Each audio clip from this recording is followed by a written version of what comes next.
All right, I've got my friend Sharon Meyers here with me today from HFA. Sharon, it is so great to see you. Thanks so much for joining us for the Summer Leadership Weekend. We are so glad you're with us. Thank you, Jonathan. It's great to see you. Yeah. I have been looking so forward to getting an opportunity to do this interview with you and to hang out. I know that every time that we've talked, it's just been such a refreshing time for me, and I've always felt just more empowered every time I talk to you and feel like I could change the world. We are so excited. You were set in really. I mean, you've been in leadership at HFA for quite some time, but now the CEO of HFA and. I just there's so many things that I'm sure people want to know, but tell me a little bit about where do you live, where are you from originally, and your journey a little bit of how you got into leadership. Sure. Yeah, so I currently live in Denver, but I lived in Mississippi for a long time, so your neck of the woods. And I have been a fundraiser for 15 years. I've worked at university fundraising. I worked in hospital healthcare fundraising. I worked for K through 12 schools. I came to HFA and I was the VP for advancement here. So I was involved with fundraising and marketing communication and just was on the leadership team. And then when the person before me, Kimberly Haugstad, left, she put me in as interim. And I have to say my journey is interim is a little bit different because you're just trying to keep the boat afloat and make sure all the bills are paid. And I really, in the beginning, I really didn't have any intention of applying for the job at HFA, and because it had always been someone who had a bleeding disorder, and I don't have a bleeding disorder, and so I wanted to just do what was best for the organization. But when I was interim, I was able to see how the staff reacted to me and how the community reacted to me and the board, and everything was just so positive. I decided to apply, and I'm so glad I did. And I started in January. Heck of a time to to be CEO right now, isn't it? And a No new pressure whatsoever. it's always a pressure cooker. Into that position. And so I started January 16th, and then a month later, we were already preparing for COVID-19 and the whole thing. So it's been Wow. Well, yeah, just a long journey with leadership and the whole thing. well, you're. I know that you just recently finished your PhD, which is a huge accomplishment. Congratulations! Thank That's you. amazing. Thank you. Wow. And so you have been on this journey of leadership for far longer than just January. It's obvious. And I actually have some dear friends of mine that have been in university fundraising for years, and I know that world a little bit.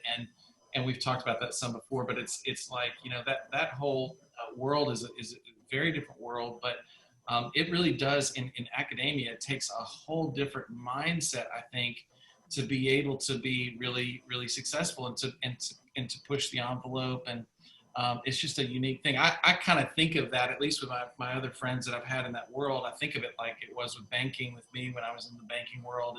It's just a unique environment that you have to learn how to sort of navigate through, but a lot of people that you have to work with. And so one of the things I've been super excited about is you have just been already seen you as a master of collaboration. And so I know that that's somewhat of your background, but tell us a little bit about your goals and dreams for just being able to serve the community and drive the ship at HFA, and what your hopes are to see things go forward. Because I know you've got a lot of great ideas that are coming down the line, and you don't have to share all the secret sauce with us, but just a little bit about your mindset as far as what you're excited about was for our community.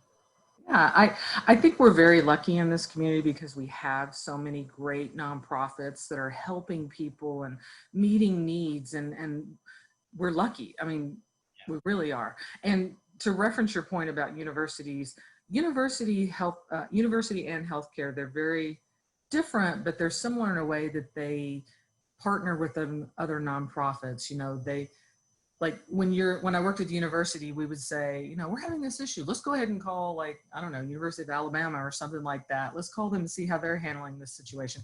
And so there was never kind of like this territorial issue that I found in my experience.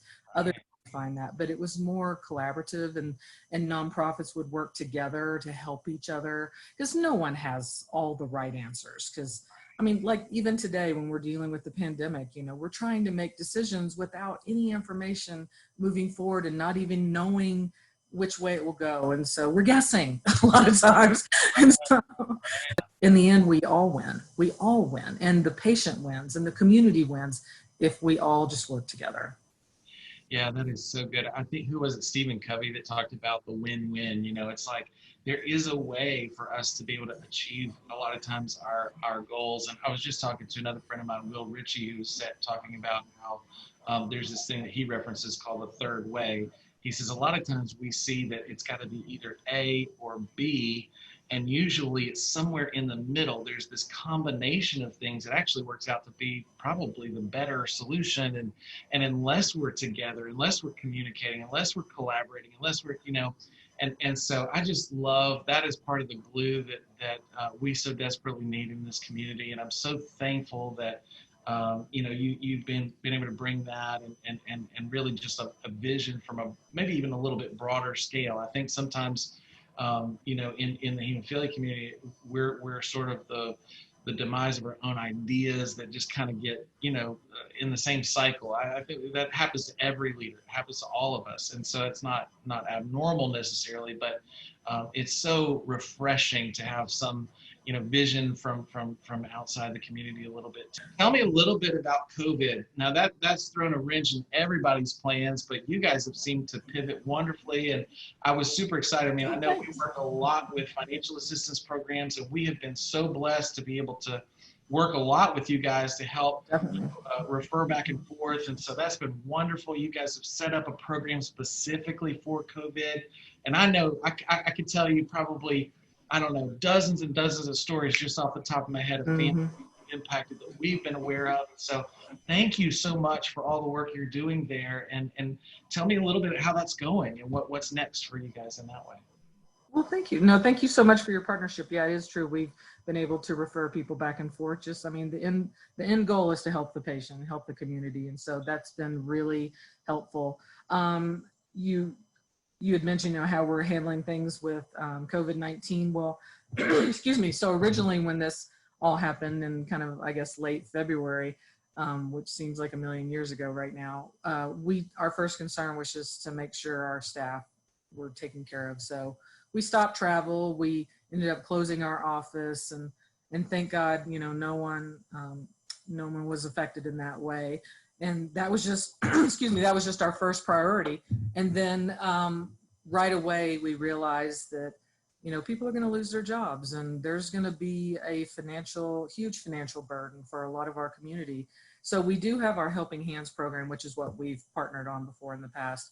But we decided that we needed to go ahead and create a COVID-19 fund specifically for people who are affected by this situation in the pandemic. And so, and it's just a little bit faster process because we want to get, money into the hands of people who need it. And what is happening is that, people are losing their jobs, or there's certain situations and they're trying, this is kind of like the gap between that situation and then getting their unemployment. And so, or, we wanted to be there for them. And so I do actually have some numbers for you of how much we've already been able to give. So we've approved $190,000 in assistance to 284 households already. And so we just classify them as households. So it could be families, could be individuals. And so that's actually more in just a few months what we did all last year with Helping Hands. So the need is great. The need is definitely great. And we were so thankful to all of our supporters who gave to this COVID-19 fund. And like I said, you guys have been referring people to us. We call them, member orgs, chapters. They've been referring people, NHF. It's really been wonderful that we've been able to help so many, but we couldn't do it without our whole village. So thank you everyone for what you've done for this. And I mean, that's a lot of people that have been helped right away. We're a little worried though, because, there's probably going to be a second wave, you know, and there's some talk that unemployment may, you know, may run out at a certain time, obviously. And so we just want to be available for that. But yeah, we're really pleased. And the good thing is we have, you know, 3 people who work in our Helping Hands department, and we've been able to pivot very quickly. We actually trained some other people from our staff to be able to get in there, because that's a lot of requests that you have to vet in a short amount of time. So. No kidding. I know we do just about all we can do to manage about 50 or so requests a month, and so we're about 150 in that same time frame, and it is unbelievable how much, you know, dedication and time. And I know for us, we calculate somewhere around 10 to 12 hours of staff time per application. So I can only imagine how much you know, time and energy, and for you to be able to pivot so quickly to specialize in that specific program. I mean, I know from nonprofit management side, like nothing seems to move fast, no matter how big you want to dream it. It just, you got to get the board to vote, and you got to get this to happen and that to happen. It just the steps. It's just a lot of steps. And so, you know, I just applaud you for being able to pivot so quickly and jump into action. And we're so grateful too. A lot of our assistance has always been dedicated to people who are in a hemophilia crisis. And a lot of times it's people who are having maybe an extended season of bleeding, or they're in the hospital for a port infection or something related to their hemophilia. And so we've had such an influx of applications for COVID, but unfortunately, just the way our programs are set up, the hemophilia crisis really takes a priority. And so we've been just so thankful for that resource that you created, because without that, I think there would be a whole lot more people suffering than what is necessary. And I love what our friend Lori Kelly says. And she says we need to do everything we can to stop unnecessary suffering. And I love that, because that's the word, right? She's amazing. That's a great saying. That is a great saying. Yeah, and we still have our Helping Hands program as well. And so that's, you know, for, like you're saying, for items reimbursement or things that, you know, aren't covered by insurance. And so that one is still active as well. So this COVID-19 is almost like a disaster assistance kind of thing. So right. Yeah, that's wonderful. Well, tell me a little bit about, you know, what is your, I know you guys have kind of your next big thing that at least it's on my mind is symposium, virtual event. Oh my God. Virtual. But I mean, in some ways it's exciting, because I know there's some people that they can't travel sometimes to these events. And so how are you guys, you know, looking forward to that event, and how's that coming together? Yeah, it's coming together great. Like I'm sure like you, it's always challenging because you're learning how to do a virtual event at the same time you're doing the virtual. Right. So the learning curve is like this. So anyway, yeah, it's been really great. We ended up going with a company called Communicate Conferences. And so it's going to be a 3D conference, and same time, but just at the end of the month in August, it'll be from 2 to 9 p.m. because we wanted to make sure people had time in the evenings to jump on if they were working during the day. But, you know, great content, you know, all the things that you love about Symposium.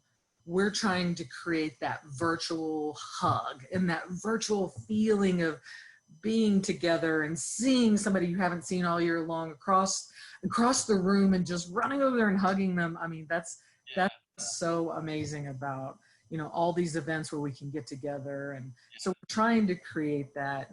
And you know, we can, with the virtual, we can brand it. We can even put our faces on some of the avatars. Like, it's kind of funny. And then we've got a really great, I'm not going to spill the beans, but we've got a great final night event coming up.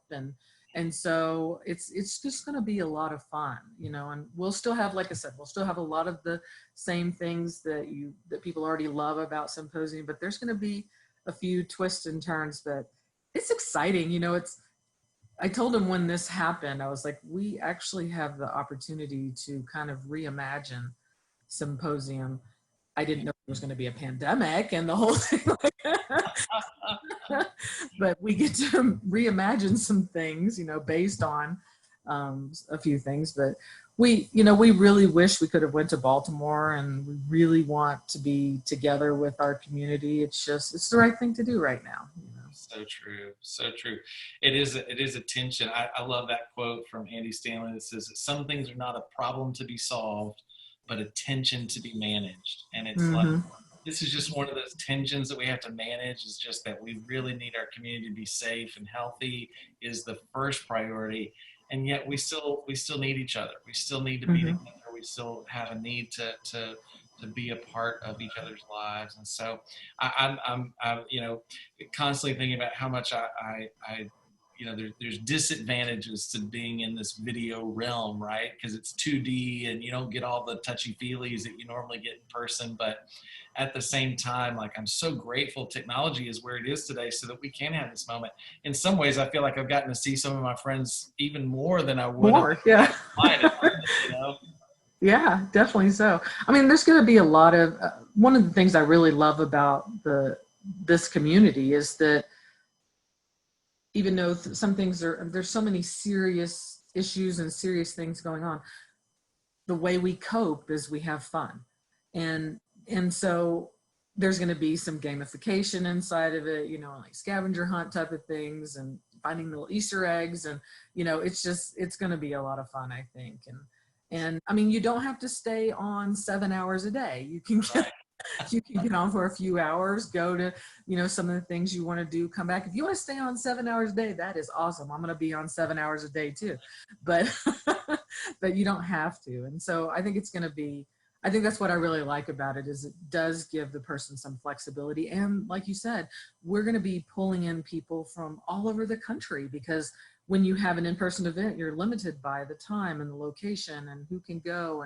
And while they're still very valuable, there's no limits. Like, for example, my husband, who usually goes to symposium, but he doesn't go to like everything, he's like, oh, I can actually go to, whatever I want now, because it's right here. Or my son, who doesn't normally go, he could go. And so more people can actually go, and we're just not limited. It does take the training wheels off, because you're just not limited anymore. But at the same time, you got to figure out how to make it manageable, because, so you true. Drop your money on that. So true. Well, I could say for me, I am super excited this year because I oftentimes get stuck in the hallway having conversations, which I love doing, but I get stuck in the hallway and I end up missing half of a session because I just need to catch up with somebody. And I have to say, I'm really excited this year because I get to actually go to the sessions and be a part of the education. So that to me is something that's, I'm looking very forward to it. And I certainly hope that everybody, it's going to be August 24th. I'm trying to find the date here, 24th through 29th. Yep. Right? It's a Monday through a Saturday. Mm-hmm. Yeah, and people can go to hemophiliafed.org and register. Even now, it's open. Oh, yeah. And it's free. It's totally free to attend. And so it'll also be available 4 months after the event. So if you register now, you can have access to it later. So say like there's a couple of sessions you wanted to go to, but you decided to go to another one. It'll be recorded and you can look at it later. But you got to register to be able to access all that. Yeah, so if you're watching right now, make sure that you get onto the comments or whatever and check in for the link, because we will post the link in the comments so that you can make sure you click on that and register now, because that's going to be a fantastic event and a great way to be able to connect with others. So Sharon, it'll be fun. You don't want to miss out. That's right. And Sharon, I am so thankful just again for your time and for your graciousness to be able to be with us. I know you're super busy. Is there anything else that you wanted to say before we go today? Yeah, I think, you and I kind of talked about before this to plan for this is there a leadership quote that I like, or is there a leadership theory or something like that? And so I have to say, one of my favorite leadership quotes, which applies to everything we just discussed, is by Nelson Mandela. And it always seems impossible until it's done. And I think that is we need to really think about that, because we had to move things to virtual and it really seemed impossible. Like, we're like, this is difficult. than what we've ever done. But leadership requires everyone to go, you know what, let's just reimagine it, or let's think outside the box. And it's our responsibility as leaders to really be there for people, to help them understand that they can accomplish the things that seem impossible. And maybe it's just our job to, I don't know, compartmentalize it or break it down into digestible pieces or something like that. But that always happens. It always seems impossible, and then it's done. And it always gets done. I mean, you look back on it and you're like, how did that happen? And you went, oh, that's because I worked through every single little step and it got done. And so I love that quote, because to me, that has always been my my mantra, that it always gets done, you know. And so I really love that one. So good. So many good things from him. I mean, my gosh. No kidding. We could talk about Nelson Mandela quotes all day. I love that. I think that there's a lot of wisdom too in what you said. Is sometimes it's just, I know it's a simple story that we all grew up with as kids maybe, but the little engine that could, you know, it's that mindset of just sometimes you just gotta keep going, and it doesn't necessarily, you don't have to have all the answers, right? I mean, sometimes and you know, I always say this too, is that like the goal is not that we have, you know, we need each other desperately, but community alone is not the answer. Healthy community is. And the key for healthy community, I believe, is that we all empower each other. We all look for ways to have empathy in that relationship. We try to see things from each other, but also we value the creativity of the people around us. And it's in these moments like this, when you go through a crisis, I mean, your greatest asset is your ability to listen and your ability to embrace the ideas of the people around you. So I just applaud you so much for all the work that you're doing and all of the attitude and I feel just like I started this call out. I feel empowered. I'm ready to go move mountains now. So I'm so thankful for just all that you do. Thank you so much. I really appreciate it. Well, I really enjoyed chatting with you on this, and thank you everyone for watching this. And I'm really excited. I mean, it is a challenging time, but we have so many good people in this community, and we know how to have fun. And matter of fact, I was just on we have a Taste of Camp is what it was. It's an event that was last night, and we sang songs and we played games, and I was out in the first round and I was so upset. And all I had to do was follow directions and I couldn't even do it. So, and the whole time I was sitting there, I was just thinking, my God, we are so lucky. We are so lucky to be in this space. And so it's just wonderful to have the opportunity to chat with you and to serve the bleeding disorder community. It's truly an honor. And we're blessed. So true. So true. Well, thanks so much, Sharon. And I look forward to seeing you when we can and have a safe way to be together. But in the meantime, thanks again for being with us today and being a part of this leadership weekend. And it's great to see you, and hopefully we'll talk to you again soon. Sounds good. All right. Bye everyone.